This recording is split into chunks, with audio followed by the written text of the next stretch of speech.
मरा हुआ आदमी बहुत अकड़ता है, नरेंद्र मोदी भी बहुत अकड़ता है, तो मरा हुआ है, जिंदा नहीं।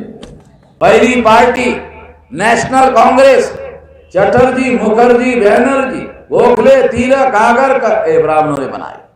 दूसरी पार्टी भारत की कम्युनिस्ट पार्टी, श्रीपाद अमृत डांगे, एक कोकनस्थ ब्राह्मण था बॉम्बे का, उसने बनाई। तीसरी पार्टी मार्क्सवादी communist party, EMS Namboodiripad, Kerala के नंबूद्री ब्राह्मण ने बनाई। चौथी पार्टी जनसंघ, उसका पहला राष्ट्रीय अध्यक्ष श्यामा प्रसाद मुखर्जी, बंगाली ब्राह्मण, और उसी पार्टी का नाम बदलकर भारतीय जनता पार्टी बनाने वाला व्यक्ति भी पंडित अटल बिहारी वाजपेयी हो गया ना। 5 ब्राह्मण, 5 पार्टी है।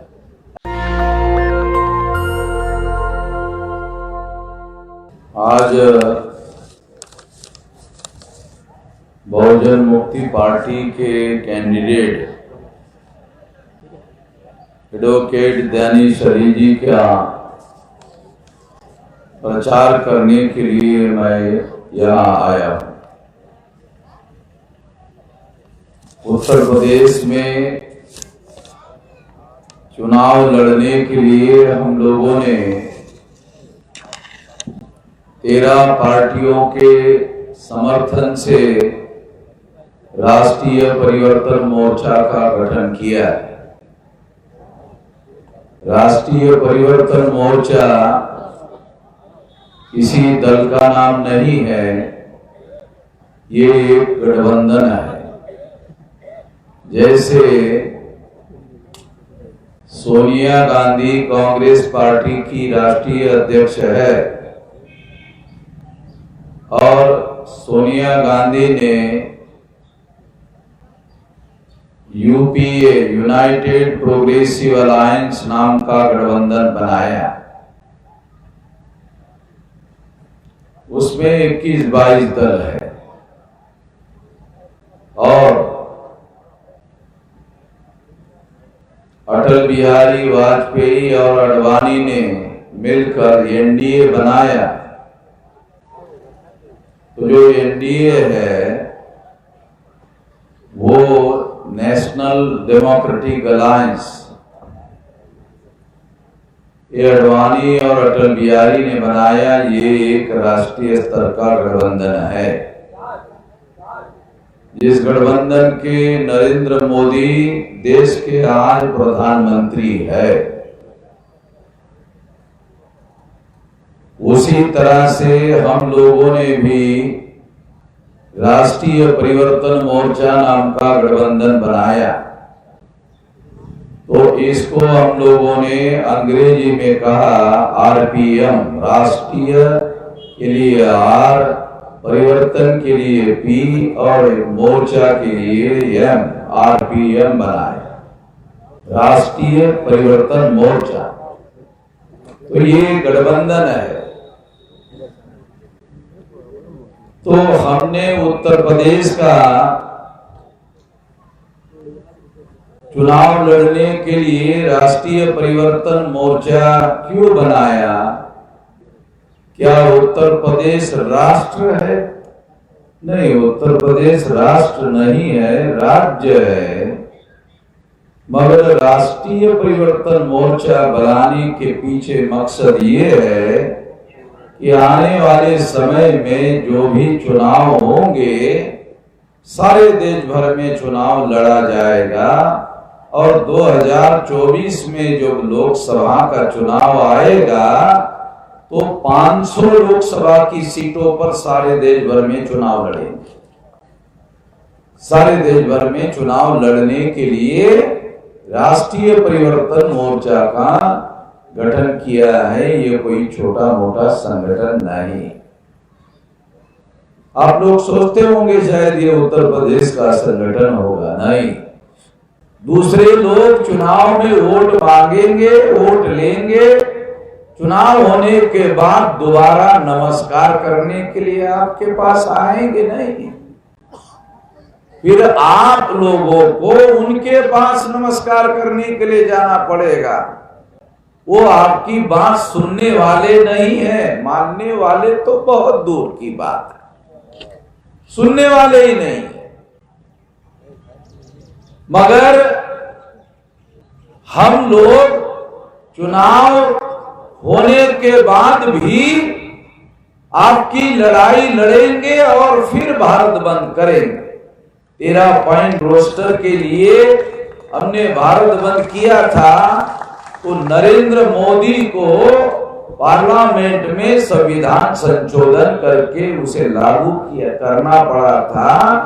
आप नरेंद्र मोदी को जानते नहीं हो, साल भर से ज्यादा किसान दिल्ली के बॉर्डर पर बैठे रहे, मगर उसकी एक बार भी बात नहीं की। नरेंद्र मोदी ने इतना अकड़ू आदमी है, नरेंद्र मोदी अकड़ू समझते हो, बहुत अकड़ने वाला, बहुत अकड़ने वाला, कानून रद्द कर दिया मगर बात नहीं की, इतना अकड़ू आदमी। मैं देहात का रहने वाला हूं तो इसलिए बता रहा हूं, मरने वाला मरा हुआ आदमी ज्यादा अकड़ता है, मालूम है ना आप लोगों को। जो आदमी मरा हुआ होता है वो बहुत अकड़ता है, जिंदा आदमी अकड़ता नहीं है, मरा हुआ आदमी बहुत अकड़ता है।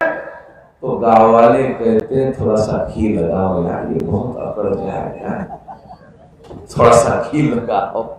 मरा हुआ आदमी को घी लगाते हैं, देहाती आदमी बताता हूं आपको, हमारा देखा हुआ है। और उसको सीढ़ी पर बांधते हैं, कोरा कपड़ा भी रखते हैं, फिर रस्सी से बांधते हैं। अरे क्यों बांध रहे, मरा हुआ है ना, बहुत पतला अकड़ेगा और खड़ा हो जाएगा, तो इसलिए फिर रस्सी से बांधते हैं। मरा हुआ आदमी बहुत अकड़ता है, नरेंद्र मोदी भी बहुत अकड़ता है, तो मरा हुआ है, जिंदा नहीं। ये चलती फिरती लाश है। तो किसानों के साथ बात नहीं किया, मगर हमने उसको सीधा किया और संविधान संशोधन करने के लिए मजबूर किया, क्योंकि भारत बंद किया था। और भारत बंद करेंगे और सरकार नहीं मानेगी, जानते हो क्या होता है? भारत बंद करेंगे और सरकार नहीं मानेगी तो जनता हमारे साथ आ जाएगी। जब जनता हमारे साथ आ जाएगी तो सरकार ही हमारी बन जाएगी, साली भारत बंद करने की जरूरत ही खत्म हो जाएगी। चलो कुछ तो समझ में आ गया आपको। मेरी कोशिश रहती है कि कुछ बातें आपको समझाई जाए, नहीं तो प्रियंका गांधी कहती है स्कूटी दूंगी। अब स्कूटी दूंगी ऐसा कहने से कोई जागरण हुआ? स्कूटी दूंगी कोई जागरण हुआ? कोई समझदारी की बात भेजे में गई? स्कूटी दूंगी, अरे स्कूटी दूंगी ये कहने से कोई अकल की बात, कोई समझदारी की बात आपके समझ में आई? नहीं, इसमें तो कोई समझदारी की बात है ही नहीं। अखिलेश यादव कहता है 1 किलो घी देंगे तो 5 दिन चलेगा। कितना दिन चलेगा? 5 दिन चलेगा। 1 किलो घी दिया, 5 दिन चलेगा। इसमें समझदारी की कौन सी बात है? चलो थोड़ा बराबर है, ज्यादा बड़ा परिवार है तो 1 ही दिन में खत्म हो जाएगा। मेरे बराबर कह रहे हैं तो 1 किलो घी देने की बात कहने से कोई अकल की बात, कोई समझदारी की बात तो कही नहीं। तो ये जितने नेता लोग हैं वो लोगों को, आप जैसे लोगों को कोई समझदारी की बात नहीं बताते। क्यों? उतने सारे लोग अगर समझदार हो गए तो अगले चुनाव में दौड़ा दौड़ा कर मारेंगे। अगर लोग समझदार हो गए तो अगले चुनाव में दौड़ा दौड़ा कर मारेंगे। आज भी आप लोगों ने कहीं कहीं खबरें सुनी होगी कि बीजेपी वाले गांव में गए थे तो गांव वालों ने उनको दौड़ा दौड़ा कर गांव के बाहर खदेड़ दिया। हाँ, वही बात मैं कह रहा हूँ। आप अखबार पढ़ते हैं, सारे लोग पढ़ते नहीं ना हमारे भाई लोग, इसलिए मालूम नहीं होता है। तो इसलिए जानकारी देना, समझदारी की बात समझाना जरूरी है, इसलिए बता रहा हूं। और दूसरी बार भारत बंद करवाया सीए को लेकर, तो सीए को लेकर भारत बंद करवाने के पहले डेली नरेंद्र मोदी, अमित शाह, डेली नरेंद्र मोदी और Amit Shah CA CA CA CA सारे डेली बोलते थे, डेली बोलते थे। जैसे मैंने भारत बंद किया, 440 का करंट नहीं 840 का करंट लगा है, साला बंदे हो गए तब से। अभी आजकल कोई सीए बोलता है? कोई नहीं बोलता है। तब से साला ऐसा इंजेक्शन लगाया, तब से भूल गए साले सीए, बोलना ही भूल गए। तो आपको मैं जानकारी दे रहा हूं कि आपके समर्थन के लिए, आपकी लड़ाई लड़ने के लिए इतना विशाल संगठन बनाया भारत बंद करने के लिए। इसीलिए उसी के समर्थन के आधार पर समय समय पर दानिश अली ने हमको कहा ऐसा हुआ, क्या करो तो लड़ ले, हम है तेरे साथ। वामन मेश्राम जिसके साथ रहता है तो फिर पुलिस वालों को भी पसीना आ जाता है। उधर एक हमारा मुजफ्फरनगर का मोहम्मद, उसका नाम अभी याद नहीं आ रहा है, उसको घर से उठा कर लेके गए, 2 इंस्पेक्टर के बीच में बिठाया गाड़ी में, इधर एक इंस्पेक्टर, इधर दूसरा इंस्पेक्टर। उधर से बड़े डीआईजी का टेलीफोन आया, अब वो साइड में बैठा था, उसको बोल रहा है कि जरा समझदारी से काम लेना, वो वामन मेश्राम का आदमी है। अब वो नजदीक में बैठा है तो मोबाइल से आवाज आ रही, जानते हो ना वो वामन मेश्राम का आदमी है, जरा हिसाब से डील कर लेना, तो उत्तर प्रदेश का बंद हो जाएगा, साले तेरे जिले का मामला यूपी की सरदर्दी हो जाएगी, मामला तेरे जिले का और सरदर्दी हो जाएगी सारे उत्तर प्रदेश में है? तो इसलिए मैं आपको बता रहा हूं, तो इतना विशाल संगठन आपकी लड़ाई लड़ने के लिए बनाया, जो केवल चुनाव लड़ने के लिए पार्टी बनाते हैं, चुनाव लड़ने के बाद फिर आपके बीच में आते नहीं हैं, आपको ही उनके घर में जाना पड़ता है, आपकी कोई लड़ाई लड़ने वाले नहीं है। ओबीसी के नीट का मामला था, ओबीसी जो 52% ओबीसी के लोग हैं, यहाँ पटेल जी थे, गए होंगे, तो नीट का मामला था, मेडिकल साइंस के अंदर बच्चों के एडमिशन का मामला था। हमने जिलाधिकारी कार्यालय में सारे देश भर में केवल कागज में ज्ञापन दिया कि देखो ये लागू करो, नहीं तो भारत बंद 4थे चरण में करेंगे।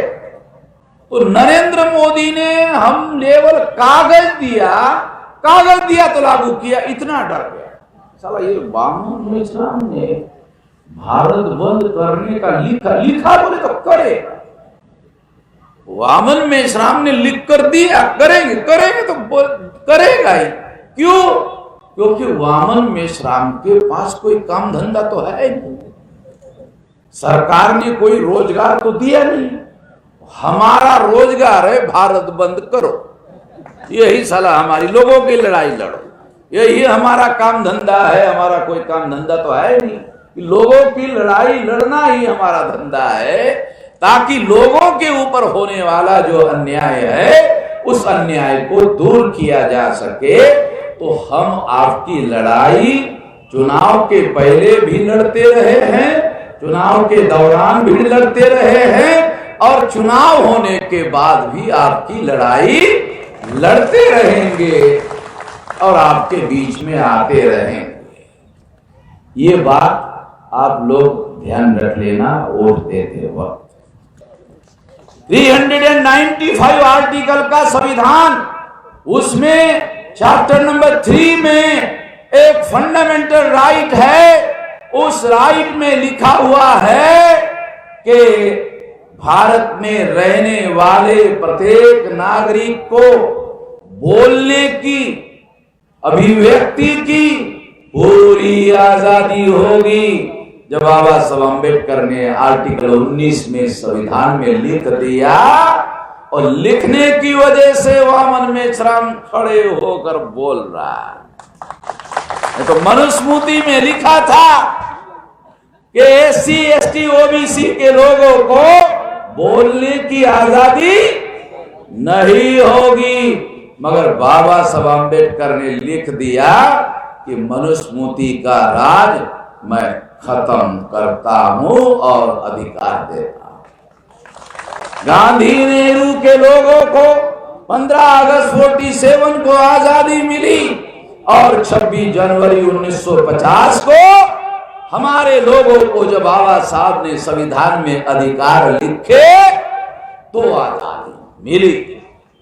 ध्यान रखना, ये बात समझदारी की इसलिए बता रहा हूं कि आपको जब आर्टिकल 19 के तहत अधिकार मिला तो आपका आदमी, आपका बेटा उत्तर प्रदेश से चलकर बॉम्बे जा सकता है, पूना जा सकता है, नासिक जा सकता है, बंगलोर जा सकता है, केरला जा सकता है, भारत के किसी भी कोने में जा सकता है और वहां जाकर नौकरी, रोजगार, धंधा कुछ भी कर सकता है। पहले क्या था? नहीं, जिस जाति का आदमी है उसी जाति का धंधा करना होगा। अब चमार है तो उसको चमड़े का जूता ही बनाना होगा। बाबा साहब अम्बेडकर ने लिखा नहीं नहीं नहीं, चमार का आदमी भी प्रधानमंत्री हो सकता है। ये नरेंद्र मोदी क्या है, उसके बाप खानदान का पेशा क्या था? गांव देहात में वो कोलू का बैल होता था ना, कोलू का बैल जानते हो ना, वो तेल निकालने का, गांव में तेल निकालने वाला नरेंद्र मोदी जो है गुजरात का, घिसड़ी जाति का, हमारा बैकवर्ड है, हमारा मोस्ट बैकवर्ड है, गलत जगह पर है मगर है हमारा, गलत जगह पर गलत पार्टी में है हमारा बैकवर्ड है। और कोलू के बैल का घुमाकर तेल निकालने वाला घिसड़ी जाति का जो आदमी है, तेली, मनुस्मृति ने लिखा इसका मुंह देखने से 24 घंटा खराब हो जाता है और देखने के बाद 2 बार नहाना पड़ता है। बाबा साहब की कृपा है, साले 2400 घंटे देखना पड़ रहा है ब्राह्मण, और फिर भी कुछ नहीं हो रहा है। बाबा साहब अम्बेडकर की कृपा है। बाबा साहब अम्बेडकर के कृपा के पहले ब्रह्मा था, महेश था, विष्णु था, किसी ने नरेंद्र मोदी की कोई मदद नहीं की। बाबा साहब अम्बेडकर ने मदद की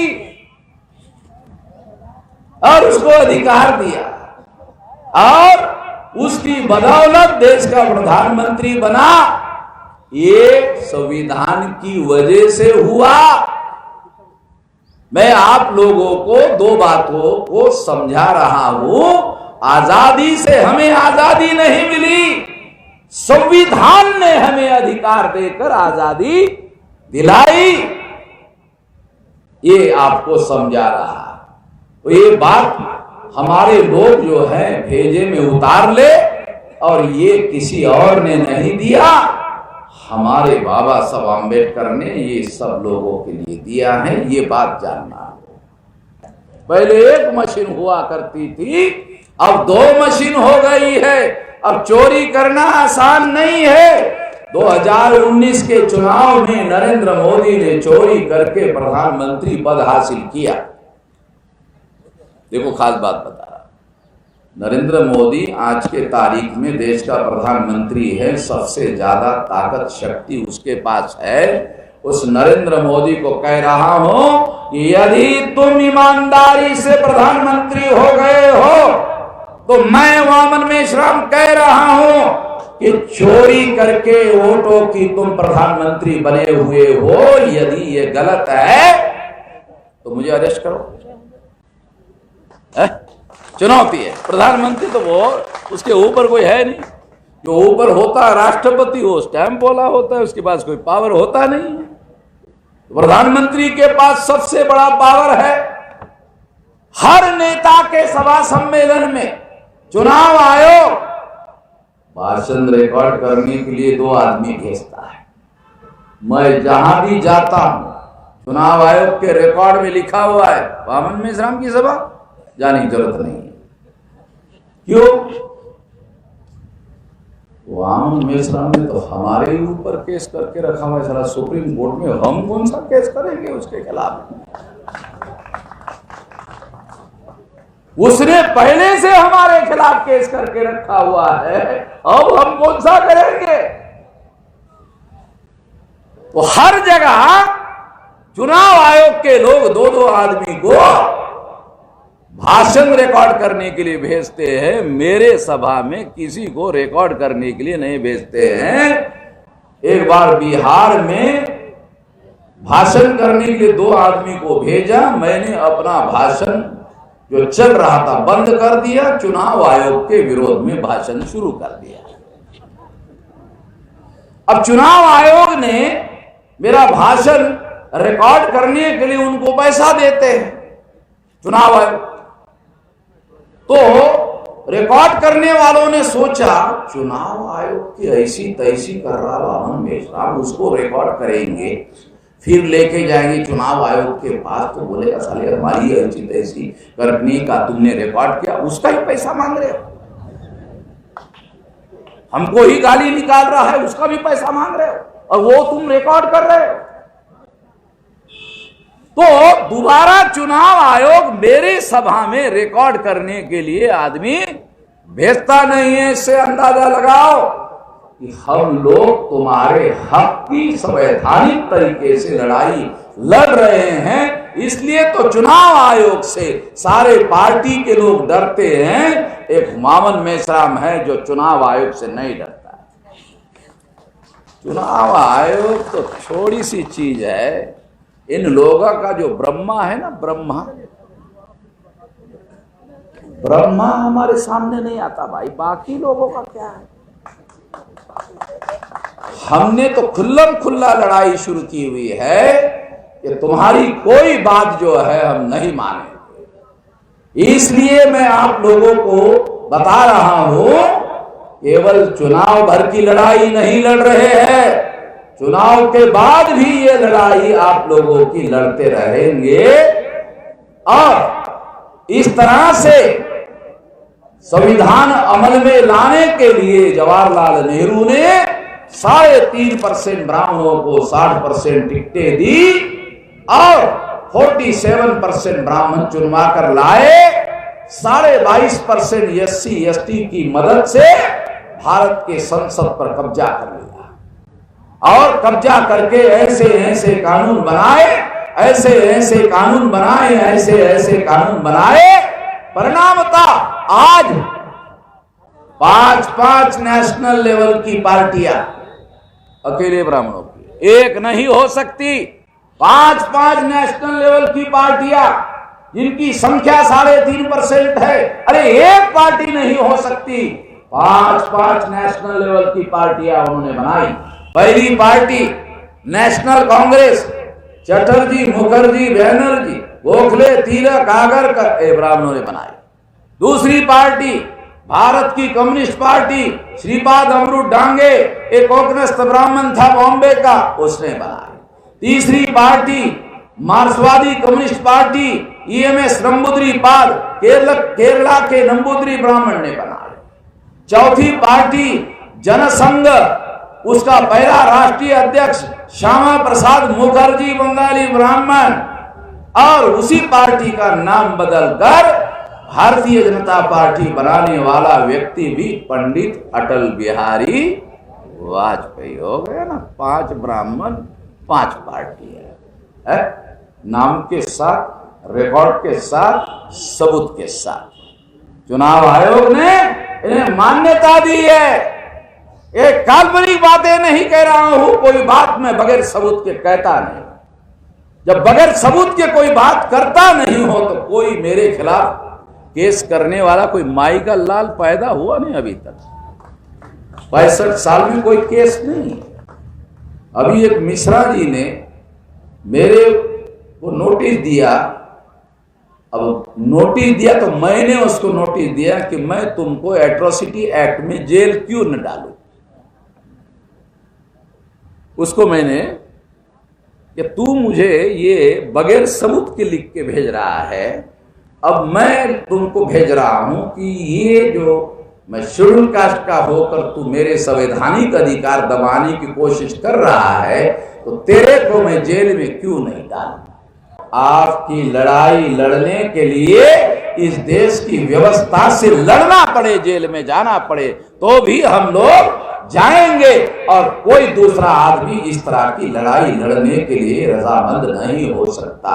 इस तरह से ये कई बातें हैं, कई उदाहरण है। इस तरह से क्या हुआ, 5-5 नेशनल लेवल की पार्टियों ने संसद के 450 सीटों पर कब्जा किया। इसका मतलब है विधायिका पर इन्होंने कब्जा किया। 80% से ज्यादा IAS, IPS, IRS अधिकारियों पर, एग्जीक्यूटिव पर कंट्रोल किया। तीसरा जुडिशरी पर कंट्रोल किया, 97% हाई कोर्ट, सुप्रीम कोर्ट के जजेस पर। और मीडिया 4 प्रकार का है, इलेक्ट्रॉनिक मीडिया, प्रिंट मीडिया जिसमें अखबार और किताबें छपती है, ट्रेडिशनल मीडिया, मोरारी बापू, आसाराम बापू, डोंगरे महाराज, ओझा महाराज, बाजा महाराज, राजा महाराज, एनी अदर महाराज, बचा खुचा महाराज, ये सारा उनका कब्जा है। और चौथा मीडिया है वोकल मीडिया, जैसे मैं भाषा बोल रहा हूं। हमारे लोग देसी गांव में देसी भाषा बोलते हैं, वो देसी भाषा में भाषण करने का दिक्कत होता है, तो पंडित जी कहता अरे इसको तो हिंदी बोलना नहीं आता। तो ये लोग जो है इनका भाषा पर भी कब्जा है। और इस तरह से मीडिया पर भी इन लोगों ने कब्जा किया, लोकतंत्र के चारों पिलर पर कब्जा किया। और बाबा साहब अम्बेडकर ने कहा था लोकतांत्रिक व्यवस्था बनाना है, मगर नेहरू जी ने ब्राह्मणवादी व्यवस्था बना दी। एक डॉक्यूमेंट्री बता रहा, बाबा साहब ने जो कहा उसके विरुद्ध, संविधान के विरुद्ध सारा का सारा काम किया। और इस वजह से साथियों आज देश में ब्राह्मणवादी व्यवस्था स्थापित की गई है। इसको बदलने के लिए राष्ट्रीय परिवर्तन मोर्चा बनाया गया। क्यों बनाया, तो आपको जवाब दिया, इसलिए बना। नरेंद्र मोदी डेली कहता है, अपने भाषण में डेली कहता है, क्या कहता है, विकास विकास विकास विकास विकास विकास विकास। तो हम गांव गए, गांव में एक बुजुर्ग आदमी को कहा, चाचा विकास को जानते हो? जरूर जानते हैं, क्यों नहीं जानते, बताइए। कहा कि हमारे गांव में नारायण है, उसके बेटे का नाम विकास है। तो हमने कहा चाचा ये नारायण के बेटे का नाम विकास वो नहीं पूछ रहा, मैं पूछ रहा ये नरेंद्र मोदी जो विकास बोल रहे हैं ना, ये पश्चिम उत्तर प्रदेश में ऐसा बोलते हैं, गाजियाबाद बुलंदशहर में ऐसा हिंदी बोलते हैं। वे किधर को जा रही है, इधर को आ रही है, इधर को जा रही है। तो नरेंद्र मोदी जो है वो विकास विकास विकास विकास विकास कहते रहता है। तो विकास में क्या कहा, विकास में क्या कहा, उत्तर प्रदेश में हम लोगों ने 13 इंटरनेशनल एयरपोर्ट बनाए। इंटरनेशनल एयरपोर्ट, अरे इंटरनेशनल एयरपोर्ट का क्या करे, हमारे लोग रोडवेज में बैठने के लिए बस स्टैंड जाते हैं, रेल में बैठने के लिए रेलवे स्टेशन जाते हैं, फ्लाइट में, एरोप्लेन में, प्लेन में, विमान में बैठने के लिए हमारा कोई आदमी जाता नहीं है। तो नरेंद्र मोदी ने कहा 13 एयरपोर्ट बनाए, तो हमारा विमान के साथ क्या संबंध है भाई? तुम्हारा जो विकास है क्या संबंध है? देखो क्या संबंध है आपको बताता हूं। जब फ्लाइट उड़ती है और जब गांव के ऊपर आती है तो गांव का आदमी चूल्हे के पास बैठा हुआ है सेकता हुआ, उसको प्लेन का आवाज घरघराता हुआ आता है, दौड़ के आंगन में आता है और आंगन में आकर अरे विमान जा रहा है, बस इतना ही हमारा संबंध है। विमान जा रहा है, बैठने का सपना भी हमारा आदमी देख नहीं पाता, और अगर सपना भी नहीं देख पाता है, तुम कह रहे हो तेरा एयरपोर्ट बना है। क्या करने का? चाटने का। खाना खाते वक्त आदमी अचार चाटने को रखता है, तेरा एयरपोर्ट चाटने के लिए रखे, बैठने को तो मिलेगा है नहीं। फिर कहता है कि हमने उत्तर प्रदेश में क्या किया, 1 लेन रोड था 2 लेन बनाया, 2 लेन रोड था 4 लेन बनाया, 4 लेन रोड था 6 लेन बनाया, 6 लेन रोड था 8 लेन रोड बनाया। हाँ बनाया, जरूर सही बात है, जो सही है मानना पड़ेगा, स्वीकार करना पड़ेगा, हाँ ये बात सही। मगर वहां लिखा है 6 लेन 8 लेन में लिखा है इस पर बैलगाड़ी नहीं चला सकते, इस पर घोड़ा गाड़ी नहीं चला सकते, इस पर मोटरसाइकिल नहीं चला सकते, इस पर साइकिल नहीं चला सकते, और गरीब गुरबा इस पर पैदल बिल्कुल भी नहीं चल सकता। साली चाटनी तेरा 8 लेन रोड को क्या करे? हमारे किस काम का है गरीब के तुम्हारा विकास? हमारा तुम जो विकास कह रहे हो उस विकास का क्या करे? चाट ले, कोई मतलब का तो है नहीं तुम्हारा विकास। गरीब को क्या चाहिए? रोटी, कपड़ा और मकान, इज्जत से। इज्जत से समझते हो? रोटी, कपड़ा और मकान इज्जत से। इज्जत से क्या है? हमारे लोग हजारों सालों से मेहनत कश लोग मेहनत करके अपने परिवार की रोटी रोजी चलाते हैं, रोजी करके रोटी चलाते हैं और परिवार का पालन पोषण करते हैं, और ऐसा हजारों सालों से करते आ रहे हैं। मुफ्त की रोटी खाने की उनकी आदत नहीं है। नरेंद्र मोदी ने 5 किलो अनाज दिया, अरे मुफ्त की रोटी खाएंगे तो साला हराम का खून बनेगा। मुफ्त की रोटी खाएंगे हराम का खून बनेगा। हमें तुम्हारे मुफ्त की रोटी नहीं चाहिए।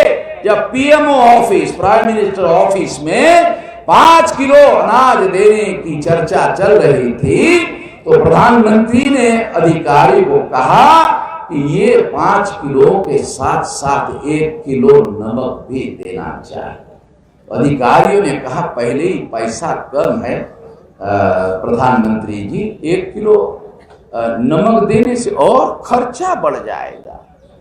तो मोदी जी ने कहा ये 5 किलो अनाज देने से एक भी वोट नहीं मिलेगा। कैसे? कहा 1 किलो नमक देने से वोट जरूर मिलेगा। कैसे? कि गरीब आदमी जब हमारा नमक खाएगा तो वो बोलेगा नहीं मोदी का हमने नमक खाया, भाई वोट तो उसी को देना पड़ेगा।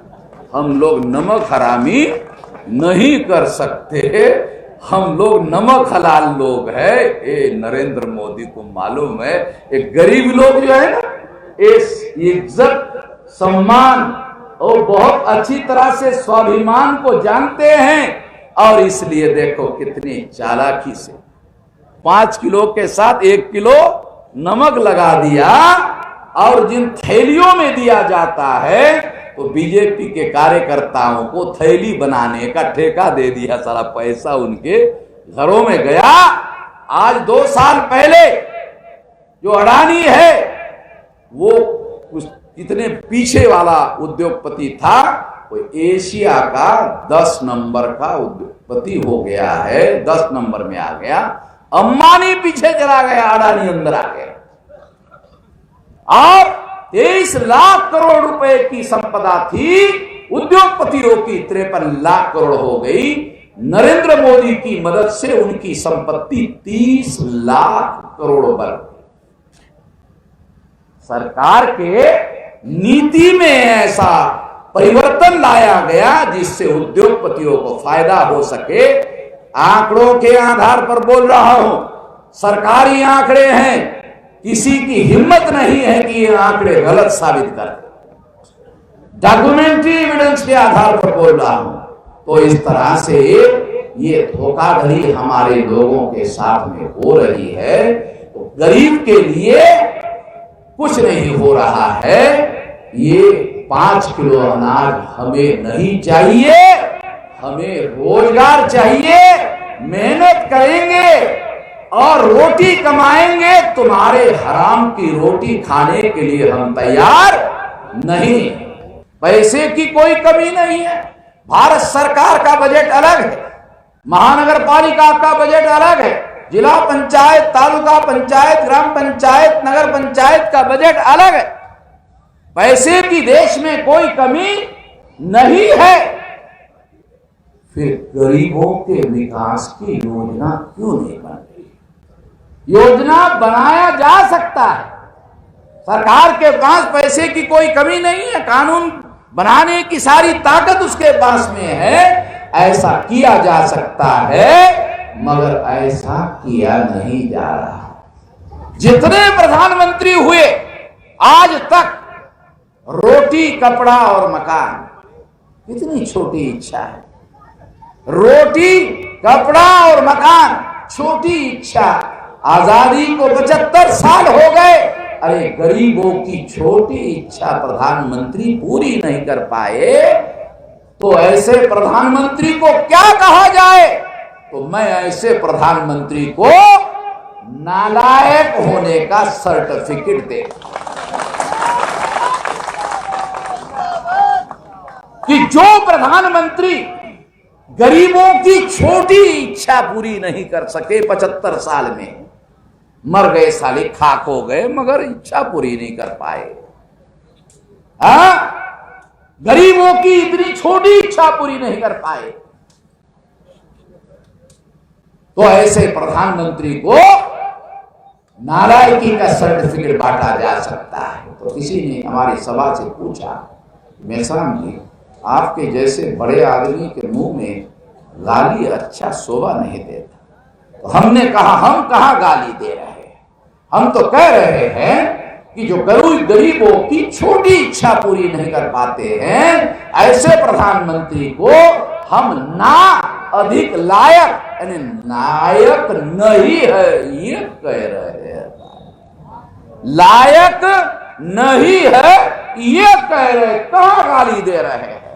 जनता ने तो प्रधानमंत्री बनाया, बनाकर लायक बनाया, लायक बनाकर ताकतवर बनाया, फिर भी छोटी इच्छा गरीबों की पूरी नहीं कर पाए, इसलिए इनको नालायकी का सर्टिफिकेट बांटा जा सकता है। दूसरी बात, शिक्षा, स्वास्थ्य और रोजगार। रोजगार नहीं तो स्वयं रोजगार, स्वयं रोजगार नहीं तो बेरोजगार भत्ता। मैं इंग्लैंड गया, लंदन गया, न्यूयॉर्क गया, पेरिस गया, वह व्यवस्था है। कोई बेरोजगार हो गया, वो जिलाधिकारी कार्यालय में जाता है और लिखता है मैं बेरोजगार हो गया हूं। तो वो पूछते हैं, क्या पूछते हैं? वो पूछते हैं कि अकाउंट नंबर है, अकाउंट नंबर है आपके पास? कहा कि हाँ है, लिखो। तो घर पहुंचने के पहले अकाउंट में पैसा पहुंच जाता है और उसको कहा जाता है 6 महीने मिलेगा, 6 महीने में तुमको रोजगार ढूंढना है, और रोजगार तुमने नहीं ढूंढा तो तुमको जबरदस्ती से बुलाकर रोजगार पर चढ़ाया जाएगा और 50,000 रुपया फिर तुमको मिलना शुरू हो जाएगा। अब तुम्हारा बेरोजगार भत्ता खत्म कर दिया जाएगा। ऐसी व्यवस्था साली वहां हो सकती, यहां क्यों नहीं हो सकती है?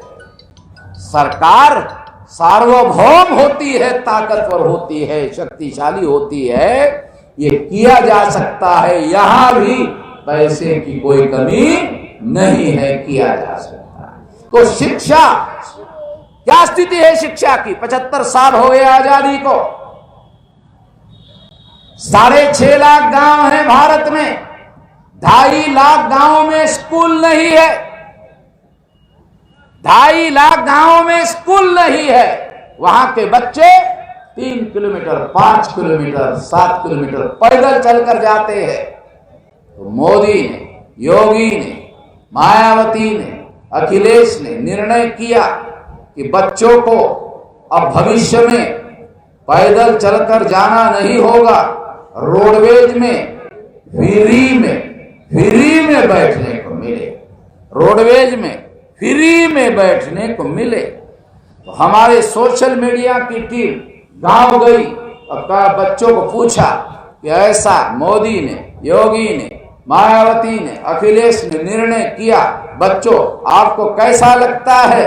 बच्चों ने कहा बहुत अच्छा निर्णय है, मगर, तो ये तो पत्रकार थे साले, मगर में ही तो खबर होती। कहा मगर क्या, मगर क्या, बोल मगर क्या? तो कहा हमारे गांव में रोड नहीं, तो रोडवेज कहां होगा? रोड ही नहीं है तो रोडवेज कहां से होगा? जब रोड नहीं है तो रोडवेज नहीं होगा, जब रोडवेज नहीं है तो फ्री में कैसे बैठेंगे? तो ये केवल प्रोपेगेंडा है, एक केवल प्रचार का हथकंडा है, क्योंकि कोई आदमी जाके वेरीफाई नहीं करता, सत्यापन नहीं करता कि साला ये रियलिटी में ऐसा हो भी रहा है या नहीं हो रहा। 75 साल के आजादी में ये सारी बातें हो रही है। और हमारे लोग, जैसे हमारे दानिश अली जी ने महाराजा बिजली पासी के नाम पर हॉस्पिटल खोलने की बात की, हमारे लोगों की मांग हॉस्पिटल की नहीं है, प्राइमरी हेल्थ सेंटर की। गांव में प्राइमरी हेल्थ सेंटर होना चाहिए। सरकार ने 75 साल में प्राइमरी हेल्थ सेंटर नहीं बनाए। मैं गांव का रहने वाला हूं, प्राइमरी हेल्थ सेंटर नहीं बनाए। जहां बनाए वहां डॉक्टर बैठता नहीं, सैलरी लेता है, डॉक्टर बैठता नहीं है। अरे डॉक्टर तो डॉक्टर, कंपाउंडर नहीं बैठता।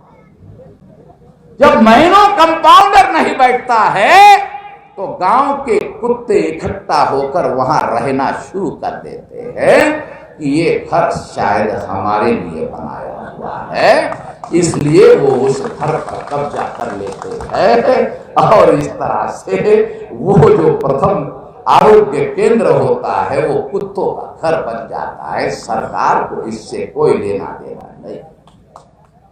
ये हो, तो इसलिए ये सारा बदलना होगा, ये सारा बदलना होगा। तो इसलिए बहुजन मुक्ति पार्टी की तरफ से, राष्ट्रीय परिवर्तन मोर्चा की तरफ से स्टैंप पेपर पर लिखवाया जा रहा है। कोई पार्टी भारत की स्टैंप पेपर पर लिखकर नहीं दे रही है। क्यों नहीं दे रही है? क्योंकि वो वादे तोड़ने के लिए करते हैं, निभाने के लिए नहीं करते हैं। वो वादे करते हैं तोड़ने के लिए, निभाने के लिए नहीं। हमने वादे किए, निभाने के लिए किए हैं, और अगर नहीं निभाया तो जनता को अधिकार दे रहे हैं कि हम पर मुकदमा करो। है किसी की पार्टी की हिम्मत है? क्यों हिम्मत नहीं है? क्योंकि वो वादा तोड़ने के लिए कर रहे हैं। इसलिए आने वाले समय में दानिश अली बहुजन मुक्ति पार्टी के जो कैंडिडेट है उनको आप वोट दीजिए, अपने गांव के लोगों को देने के लिए तैयार करिए, अपने रिश्तेदारों को, नातों को टेलीफोन करके बोलिए और ज्यादा से ज्यादा वोट दिलाने की कोशिश करिए। अगर ऐसा हुआ और ये चुन कर गए तो एक लड़ाई विधानसभा के अंदर शुरू होगी, और मैं तो मैदानी जंग में हूं ही आपके साथ। 65 साल से आपके साथ में हूं और आने वाले 20 साल तक और रहूंगा। क्योंकि 89 की उम्र में आडवाणी ने मोदी को कहा कि तुम्हें प्रधानमंत्री नहीं बनने दूंगा, मैं ही बनूंगा। जब आडवाणी जी 89 में प्रधानमंत्री बनने की बात करते हैं तो 65 साल में 20 साल मिलाओ 85 ही होता है और 4 साल कम होता है। मैं भी और 20 साल ये लड़ाई लड़ने के लिए आपके लिए तैयार। तो इसलिए ये लड़ाई हम लड़ते रहेंगे और ये जंग जारी रहेगी। इस जंग में आपका समर्थन मिलेगा। इस आशा और विश्वास के साथ आप दानिश अली को वोट देकर चुनवाएंगे। इतना अपील करते हुए आपने मेरी बात ध्यान से सुनी, इसके लिए आभार, धन्यवाद। नेशनल दस्तक की आपसे गुजारिश है कि अगर इसको बचाना चाहते हैं तो नेशनल दस्तक को सब्सक्राइब करने के लिए रेड कलर के सब्सक्राइब बटन को दबाएं, फिर बेल आइकन की घंटी दबाएं। नेशनल दस्तक को बचाने के लिए बहुत जरूरी है कि हर खबर को शेयर करें, लाइक करें, कमेंट जरूर करें।